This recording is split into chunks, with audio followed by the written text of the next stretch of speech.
Welcome back, it's Mazzy, and this is Whack-A-Mole number 149, the official 40th anniversary compact disc edition.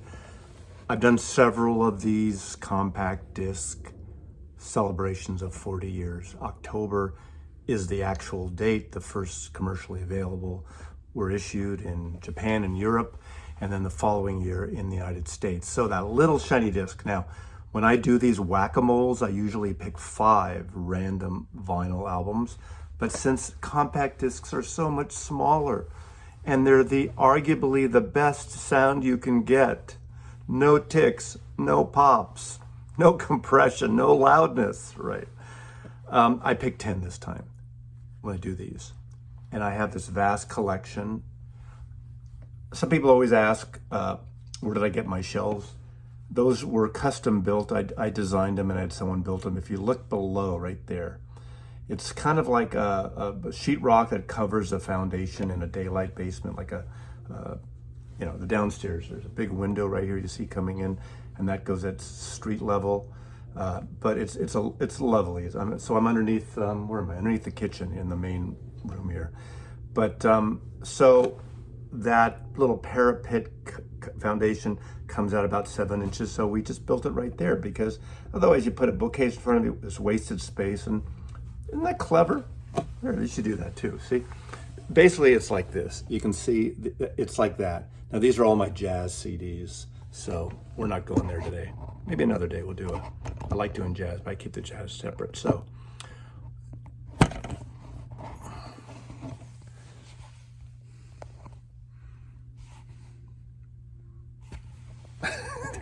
we're still going good. If I stopped and started, you think I'm cheating, but I hadn't picked anything yet, so I guess we're okay. I just knocked my phone and we went in a little space mode there, so I apologize. I'm not going to cut that out. So see, what you see is real. These are not faked. I don't pre-pull anything. 10 random picks. I'll do 5, the first 5, then I'll go back, get a little more exercise and pick the next 5. So Whack-A-Mole, number 149, compact disc, anniversary edition, 40 years of perfection. Big smirk there.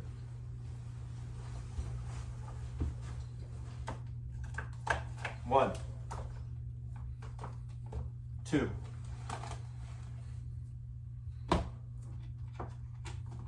3, 4, just looking down so I don't trip. 5, these are the first 5. And what I'll do is I'll take them out of the slip cases because I am a stickler.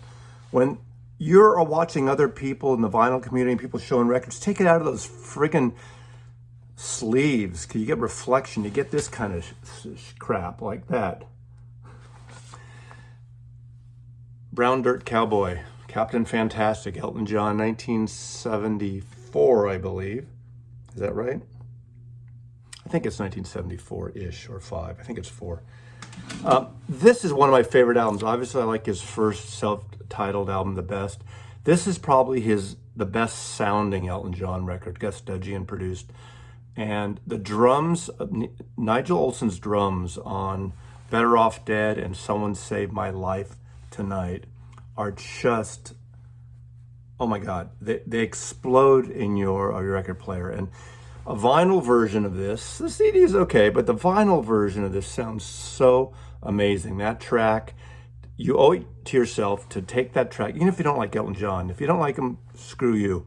The 70s, he was great. Now, people like to dump on Elton John for a lot of other reasons, but he was an original. Billy Joel ripped him off. That's what I say.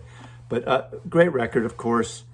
And that song, Someone Saved My Life Tonight, because he did an attempted suicide and sort of a personal tragedy, before he came out, and a lot of personal drama. So Elton John. So remember, you don't do this, you take it out. This is Bobby King and Terry Evans.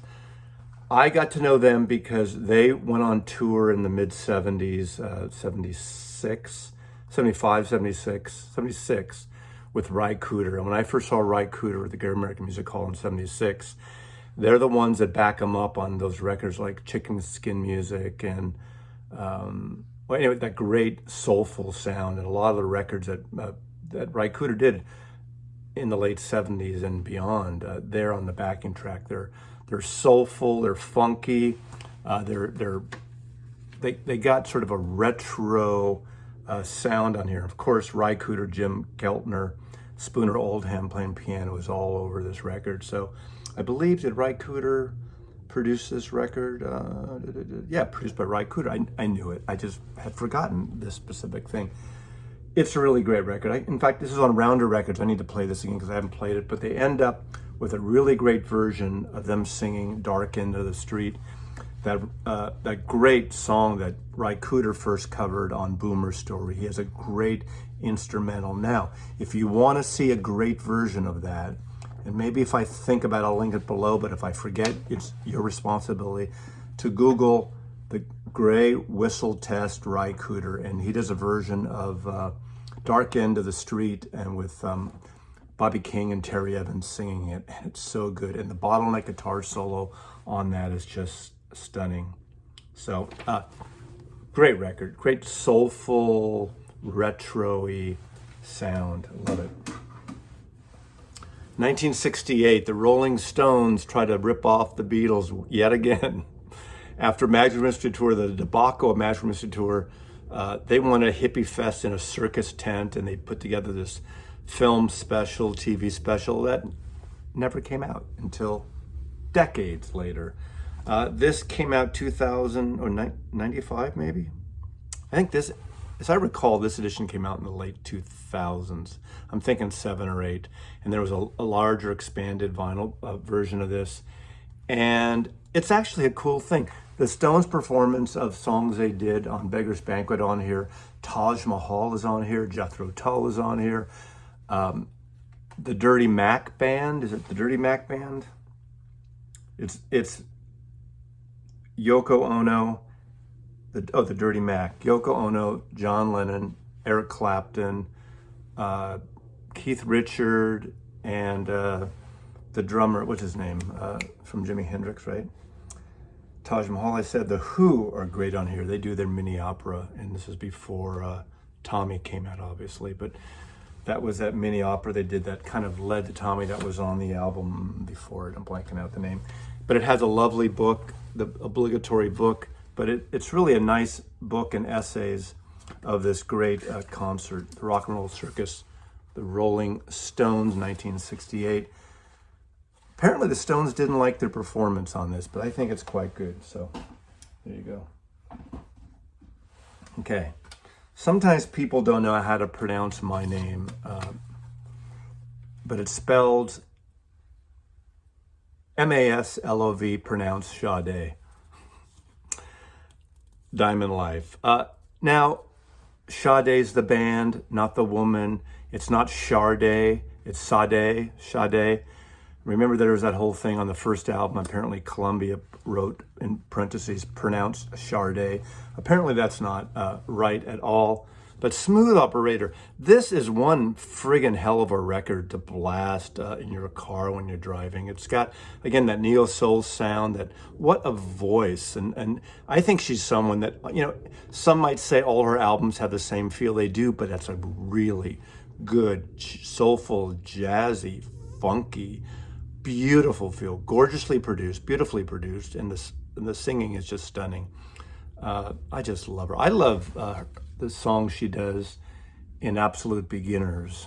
That is so good too, and she performs in it. So Sade, Sade, however you want to, however I'm going to say it, I'm going to say it the way I want to say it, because anyway, it's a great record. I didn't get the vinyl box sets. I don't have her last records, but there you go. Now, the second Mrs. Bruce Springsteen is Patti Scialfa. I always get that wrong too. Scialfa. Her records are really good too. She's got this kind of soulful warble in her vocals, and you know, I saw her on tour when she first started touring with Bruce Springsteen, and it was a great supplemental sound to Bruce's more coarse, intense voice. They'd done some great things together. And I will say her solo records around this time, I think I have 2 or 3 of them, are really, really good. And this one is called Play It As It Lays. I don't remember specifically any of the songs, but it's produced by Steve Jordan, Patti, and Rom Anillo, who some apparently people don't like now producing Bruce Springsteen, because those wankers who were pissing on Bruce doing a cover soul record, or it's like, give me a break. Anyway, these are really good records. They're well recorded. Her vocals are great. I want to say these records are better than you'd expect them to be, but why shouldn't we expect otherwise? Just because she's married to Bruce Springsteen? I mean, she's a great artist, a great vocalist, and she was a vocalist before she even met Bruce Springsteen. So I give this high praise. I wouldn't have it if I didn't, right? Okay, 5 more.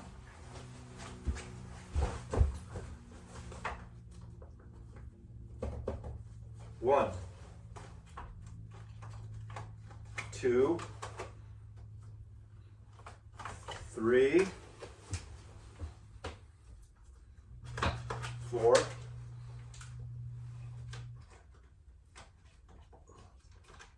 5. 40 years of compact disc. Ooh. Rhino Records put out possibly the best series of anthologies during the CD era. And, you know, that would be a good video to do the best of the Rhino comps. And one thing I will say about the compact disc era, we got great anthologies, sometimes full album collections, best ofs, 2, 3 CDs and beyond, that we didn't get in the record days. You know, this whole thing now with box sets on LPs wasn't a thing back in the day of the 60s and 70s. Very few times were there box sets gathering together. You get a best of, maybe a 1 or a 2 record anthology, and that would be it. But this is Morning Glory, and this is Tim Buckley. And if you don't know Tim Buckley, you should. He's sort of the grandfather of freak folk in a way. I mean, that's kind of a term that came later. Of course, his son is Jeff Buckley. People know because of his rendition of Hallelujah, the great song, the Leonard Cohen song that took a life of its own in so many ways. You know, great song about Jesus and sexual bondage, right? Funny how religious patrons have co-opted that song and kind of skipped the bondage line, I think. But this is good. Has the freak folk stuff. He does a great, what's that song? He was on the one episode of the Monkees and did a song on there. His song Troubadour is really beautiful here. Morning Glory, Goodbye, Hello. Now, the record that he has one album that I keep turning people on to, and it's an aberration in his catalog, and that's called Greetings from LA. Side 1 is the sexiest, funkiest, like throwdown, like explosive, soulful side of an album by, you know, Blue Eyed Soul. And it has Sweet Surrender, Hong Tong Bar, Make It Right, and just really, really a great album on its own. And there's several songs on here for that. This is a 2 record set, again with a book. Rhino Records, Tim Buckley.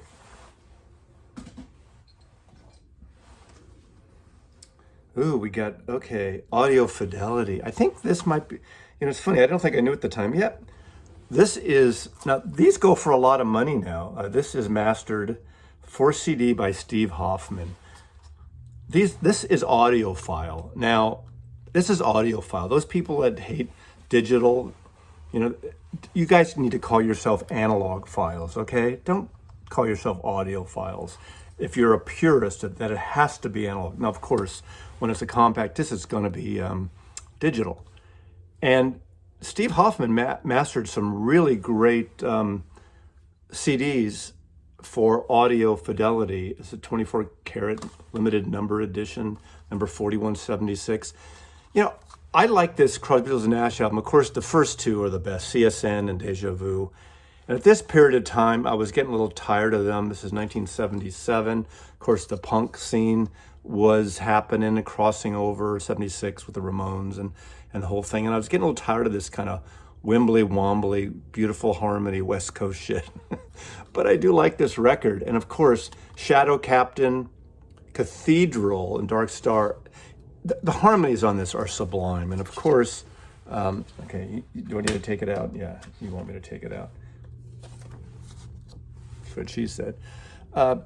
Crosby, Stills, Nash, mastered by, after Neil Young, like, you know, let's get some white guys on a sailboat. How yacht rock is that, right? That's like the epitome of yacht rock. But this is a good album. I haven't heard it. I'm going to play this because, you know, I didn't give a shit. I had no idea who Steve Hoffman was when I got this. This came out in 2013. So I don't think actually I did. I was on the Hoffman forum. So for whatever reason, I got this 24 karat gold. So it's better. So this should sound amazing. Of course, I don't remember. I first saw this band at Gilman Street Club in Berkeley, and they were kind of famous. It was an all-age club, had a lot of punk, new wave bands from the schools in Berkeley. Older people could go, and it was a great thing. And this is Green Day. I never saw them after those couple of performances I saw on Gilman Street. But of course, Green Day revitalized punk, made punk more commercial. I mean, you can't deny how great a trio and a great band they were. And, you know, some people think they sold out. They did the Broadway thing. They did the anti-war Bush senior records. American Idiot, I guess that's the one. But international super hits. This is a great, great record. And this came out in 1985, I believe. Oh, no, this is a comp. Yeah, okay. Anyway, great comp by Green Day from Berkeley, California. It's really just great that they really made it. It's nice that something a little different hit the charts around that time. Rock and roll is never dead. It just sort of hibernates for a while. Okay, now, I've done features on the first 5 Steve Miller Band records.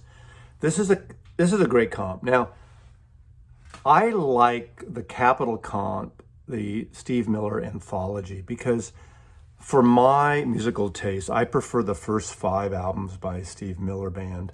First 2, Children of the Future, Sailor with Boz Scaggs, and then, of course, Sailor and Brave New World. Those records produced by Glyn Johns are just, you know, it's a San Francisco sound meets England, meets London, because those first couple albums, I believe, are recorded in London, Olympic Studios maybe, by Glyn Johns, who obviously is a Brit, Beatle connection there. And they didn't sell a lot of records, but to Capitol's credit, in those days, I think you got to give him credit. He signed a deal where they had to give him so many albums. And unlike, I think Warner Brothers was the one label that would stick with an artist forever, whether they sold or not. But a lot of the other labels, Columbia, Capitol, really usually didn't do that. So he got some sweet deal. And he really didn't sell a shitload until The Joker. And then, of course, Sweet Jetliner and Fly Like an Eagle, and he exploded. And to me, those records are less interesting. Now, they're great, they're commercial, 3 chords. The sound he gets on a Stratocaster, I think, is sublime. I love his Strat sound. I like his voice. In the early records, too, in the mid-pill, and even in that period, in the late 70s, he does a great double tracking of his voice, like ADT? Automatic double tracking, and it sounds really good. He's got that sort of silky voice, but I always loved his Stratocaster sound. Now this is a best of, and this has Take the Money and Run, Abracadabra, Swingtown, The Joker. So it really like front loads that later. To me, it's later period. It's only like 74 or 5 or whatever, 3 even. I like the 68 to 72 period the best. Space Cowboy, of course, that's the earlier hit. My Dark Hour, the song that Paul McCartney plays drums on, they recorded in England, and sings harmony on. So really, this is front-loaded in the later period, or that the hits period. That's obviously why it's called the complete greatest hits, Maslov. So I get it, but I prefer those. I think those first albums are perfect albums for the most part. Sailor, Children of the Future, a little more psychedelic. So if you want the quick, 3-chord, 4-chord hit stuff, this is a great comp. Steve Miller Band. And lastly, let's face the music, okay? Face the music and dance. ELO, Electric Light Orchestra. They're one of my favorite bands, or they were in the 70s. Now, Jeff Lynne really controlled this band. Of course, they came out of a hybrid of the band The Move with Roy Wood and Bev Bevan, and they basically the whole premise of Electric Light Orchestra was, we're going to be a band that continues where the Beatles left off on Strawberry Fields and I Am the Walrus. That cello sound, that orchestration in a way, but that really kind of thick cello-y thing, that's just so beautiful on those two Beatle tracks. And that's what they went with. And of course, Jeff Lynne and Roy Wood and Bev Bevan moved forward. And then after the first album, I believe, or it was the first or second, Roy Wood left, went on his own, and then Roy Wood's Lizard Wizard. And this is a really good album. By this time, they were huge. My favorite album is El Dorado, but I like the grittier ones, the first ones, which are a little more esoteric, but they had a thick sound. I saw them at Winterland as a mid-period, as a headliner. I saw them, I guess, in 75 or 6 when Jethro Tull opened for them at the Oakland Coliseum. But the opening track on this, what is it? It's that Fire on High, which it's like an overture, very much like Jeff Lynne wrote for the beginning of El Dorado, overture. So these records are thematic to a limited point, but very poppy, a lot of soul stuff. He was very influenced, even early on the song Showdown. That's such an influence, I'll be polite, of I Heard It Through the Grapevine, the riff on that. So he really likes American soul as well. A lot of his records sound compressed, but that's the sound he likes. I'm a little disappointed that even though I have the later records, the last few ELO records, that Jeff Lynne does everything himself. I think he should have a real drummer, not him, or electric. I know Bev Bevan's sort of retired now, but I'd like him to do an ELO album. If he's going to do everything, fine, but get a drummer. Don't do it yourself, please. That's just my opinion. But I like this record. What was the other big hit on here? Of course, Strange Magic was a huge, huge hit. And Evil Woman. Evil Woman is such a soulful song. So that's the Whack-A-Mole number 149, the compact disc edition. Wasn't that fun? Someone wrote in my comment on a recent video, I like when Mazzy rants the best. I like his rants. I didn't rant here, but I got excited for this music. It's the music, stupid, whether it's on compact disc, cassette, 45, 33, it doesn't matter. It's the songs, the songwriting, the production, the aural sensation. So I'm ranting at the end because I'm excited about music. Mazzy loves you.